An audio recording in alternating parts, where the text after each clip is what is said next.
Assalamualaikum warahmatullahi wabarakatuh. Baik, pada video saya kali ini saya akan mengulas peradaban Islam di negara Filipina guna memenuhi tugas sejarah peradaban Islam. Sejarah berdirinya negara Filipina. Islam masuk ke kepulauan yang sekarang bernama Filipina tercatat sekitar abad ke-14. Mereka berintegrasi dengan penduduk asli dan berhasil mendirikan kerajaan-kerajaan kecil yang meliputi hampir seluruh Filipina sekarang. Tetapi di selatan mereka lebih kuat daripada utara. Begitu Spanyol datang di bawah Charles I dan Ferdinand Magellan, yang kemudian dilanjutkan dengan pimpinan Philip II dan Legazpi, daerah utara berhasil dikuasai oleh Spanyol. Ini terjadi pada abad ke-16. Jadi nama Filipina diambil dari nama penjajah Spanyol. Peta wilayah Filipina. Ini merupakan peta wilayah Filipina. Selanjutnya Islam di Filipina.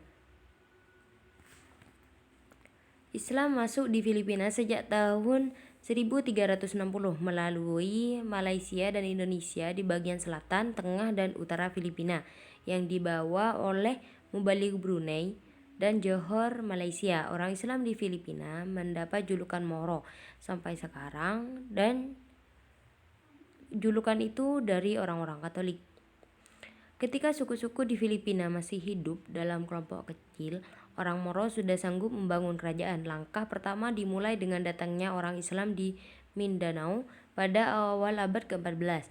Di Pulau Sulu, penyebar Islam pertama bernama Masoika tahun 1365. Kedua, Syarif Mahdin pada tahun 1381. Ketiga, Raja Bagindo, seorang bangsawan Minangkabau, datang bersama pengikutnya pada tahun 1390 dan beliau diangkat sebagai raja setempat. Syarif Abu Bakar datang pada tahun 1434 dan seorang Arab dari Palembang dan diangkat sebagai raja, dan mulailah Kesultanan Sulu, dan beliaulah yang pertama mendirikan pemerintahan Islam di sana. Di bawah pemerintahan Syarif Abu Bakar pada tahun 1434 sampai 1465 Masehi, hampir seluruh Filipina dikuasai Islam. Syarif Muhammad bin Ali datang dari Johor tahun 1486 Masehi dan dinobatkan menjadi raja di Mindanao dengan gelar Sultan Maguindanao.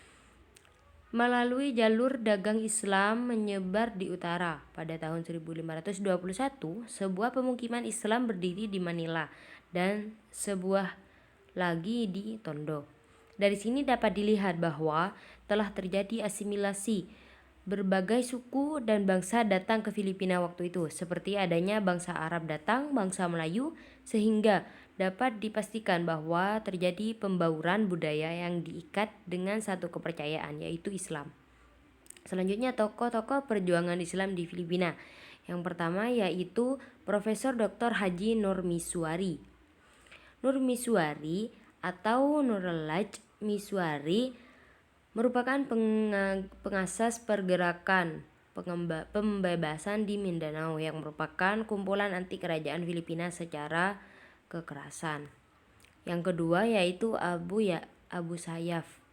Kelompok Abu Sayyaf, juga dikenal sebagai Al-Harakat Al-Islamiyah, adalah sebuah kelompok separatis yang terdiri dari teroris muslim yang berbasis di sekitar kepulauan selatan Filipina, antara lain Jolo, Basilan, dan Mindanao. Perjuangan bangsa Moro. Selama berabad-abad, bangsa Spanyol berusaha menaklukkan negara Moro untuk menghilangkan eksistensi mereka dan menambah teritoriis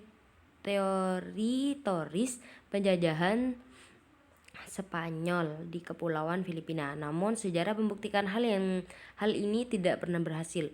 Perjuangan bangsa Moro untuk mempertahankan dirinya dari penjajahan sejak bangsa Spanyol hadir, AS, Amerika Serikat, dan Republik Filipina tidak pernah berhenti sebelum cita-cita yang diharapkan terwujud merdeka atau otonomi penuh.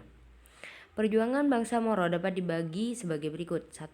Moro berjuang melawan penguasa Spanyol selama lebih dari 375 tahun. Yang kedua, mencoba bebas dari kolonialisme Amerika selama 47 tahun. Moro melawan selanjutnya yaitu Moro melawan pemerintahan Filipina. Pada tahun 1970 sampai sekarang minimal ada 13 alasan yang menjadi penyebab sulitnya bangsa Moro berintegrasi secara penuh kepada pemerintah Republik Filipina. Yang keempat yaitu bangsa Moro sulit menerima undang-undang nasional karena jelas undang-undang tersebut berasal dari Barat dan Katolik dan bertentangan dengan ajaran Islam. Yang terakhir yaitu sistem sekolah yang mengubah kurikulum yang sama tanpa perbedaan agama dan kultur membuat bangsa Moro malas untuk belajar di sekolah yang didirikan oleh pemerintah.